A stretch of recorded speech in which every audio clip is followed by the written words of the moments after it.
Data also reveals that consolidating our schools will meet the goals established by the Illinois State Board of Education. It will produce an improvement in the quality of our educational program. It will extend the scope of our programs to meet individual student needs within an ever-changing society. And it will complement the development of the most efficient and equitable system of financing public education. There's been a question, will it produce an improvement in the quality of our educational programs? Professor Hoffman brought up Granite City, Coolidge and Grigsby schools in Granite City. I went and looked at Coolidge and Grigsby schools. Our committee went and looked at Coolidge and Grigsby schools. There is a difference between the test scores. I think it's 77 to 74. Let me check my notes on that to make sure we're accurate. It was 77 for Grigsby and 72% off for Coolidge. There is a difference between them two schools, but we must look beyond just what the test scores are. What the other side is not telling you is what is the mobility rate of them two schools. For people who's not familiar with mobility rate, is in reference to how many kids move in and out of that school district in a year. The one that has the lowest test score, being Coolidge, has a 39.9% mobility rate versus the other one who has a 16.5 mobility rate. Obviously, they're going to have lower scores when you have that many children moving in and out of that school district. There's no doubt about that. Now, where does that 16.5 from the other school fall within our schools? We're at a 14 and an 18. Falls right in between our mobility rates. It will extend the scope of our programs to meet individual student needs within an ever-changing society. We have more flexibility to be able to do that. It will complement the development of the most efficient and equitable system of financing public education. We do believe that. Are we leading the pack? Let me ask you something. My mother had a great influence on me when I was growing up. She always told me something. If you're only one doing something, you either learn to do it better than everybody else, or you're behind the pack and everybody else is in front of you. That's a true statement, and almost everybody can say in here. This is the unit school districts in the state of Illinois. That's the way they fall out, the ones in the yellow. Where do we sit in this? We are this little bit gray blip right in this area right here. Surrounded by unit school districts can do it more efficiently, more effectively. The state of Illinois, as you know, is all pushing for consolidation. It's been in the paper. Quinn has talked about it a lot. Our group does not stand for doing the consolidation that he's wanting to do. Our group thinks it's bad business if you're going to try consolidating all of Madison County. We think that would be ridiculous. I think Mr. Pearson thinks the same way. You see the comments in the paper. That would not work. There's no way of fans about it. That would be horrible for our education. That's what our committee stands for. What do we do believe in?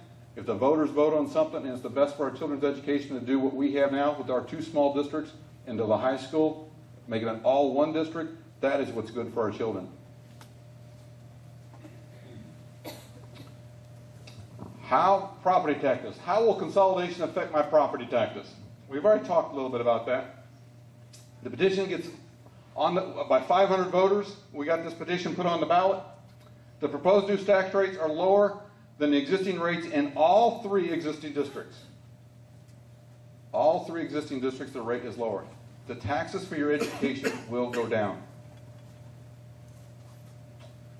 Now, I'm going to give my disclaimer here. And you notice the disclaimer's at the bottom. In every presentation I have gave this disclaimer. This committee got together that's pushing this initiative, and we stood in front of people and he said, you know what? We have to take a stance on some of this stuff. We have to do this. So we sat down one night and we said, what are the issues out there in the community that we need to deal with? And we're going to stand in front of people and we're going to say, this is the initiatives we're going to stand for. Now, can I guarantee you all them initiatives are going to happen? No, I cannot. Because how the system works is, we call these our walking points or our talking points. I cannot guarantee you that them are going to happen. Every group I've stood in front of, I've said that. And I will say it again. We cannot guarantee them will happen. How the system works, the Committee of 10, which I am a member of, will take to the new school board, and I will be sitting there that night, I assure you, when this new school board sets, and we give what's called strong recommendations of this new school board. Them strong recommendations are what you see on this printed material that we keep handing out. Can we guarantee that? No, we cannot. just as well as the other side can't guarantee that that's not going to happen. We're going to say if the voters pass this, this is what they're voting on, is this issue right here, and if that goes, if the majority passes it, it goes to this new school board that's elected. Now there's two ways you could have put this on the ballot. The first way to put this on the ballot required the school board to be elected and voted on the same night. This committee said that's bad business. You don't want to do that. You need to get whoever's going to run for this new school board, and there's a lot of good school board members sitting on the boards presently, right now. You need to give them time to run on a platform of what they stand for. And you need to let them have time to run on that platform. That's why there's a year transitional period built into the system. Current support staff have already been reduced to a minimum staffing. Therefore, we do not anticipate a reduction in force. This committee strongly believes that the lower people have been already reduced as far as they can. As the budget cuts have come down, they've cut at the lower areas. Where have we not cut? In administration costs. That's our big area. The reduction of teachers will be handled primarily through retirements and voluntary resignations.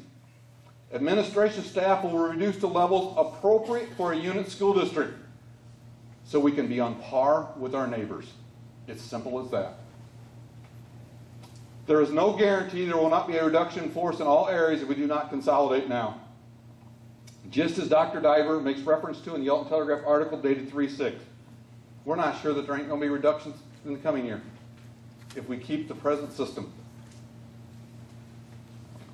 Curriculum and sizes. What will be the impact on curriculum and class sizes? There's no doubt. The curriculum will be standardized from K through 8th grade. They will be using the same textbooks. We're going to have to choose what textbook we're going to go with. Hopefully they will choose one that's half of them are already being used, so we only got to buy half of them over here.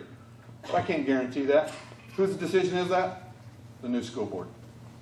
Okay? The new elected school board will determine the class size, the subjects, the curriculum, whether we use a junior high or middle school philosophy. Unit school districts typically provide a broader class offering than what dual districts do. How about busing? Seems to be a big issue in the community. We see no reason for the changes in the current system per the consolidation study. We're not talking about closing schools, even though people keep talking about it. We're not talking about closing Hartford.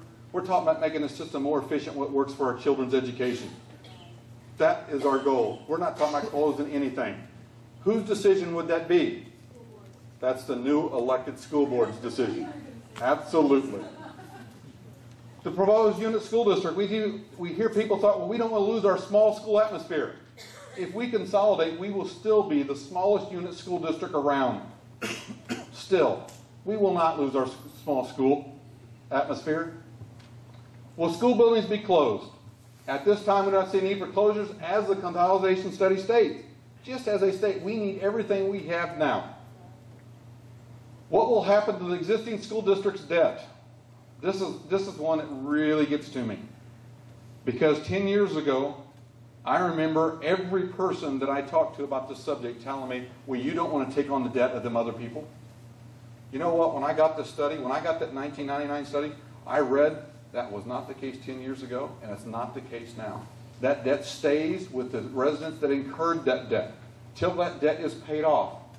Once that debt is paid off, then everybody will go to the same level.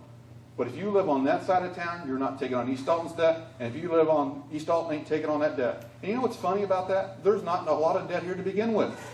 Because if there was a lot of debt here to begin with, the state would come in and pay it off if the magical numbers show up. So this bond debt issue is a no issue, and it should have been a no issue 10 years ago. Finances. How will consolidation improve our school finances? The thing that most of our opponents don't bother pointing out is the state will give us $700,000 more in general state aid. $700,000 more. Now, that's already state aid money built into a formula that every other unit district around us is already getting. So it ain't like this is an additional, this is one of these incentives that we're getting for doing the consolidation. They're already getting this.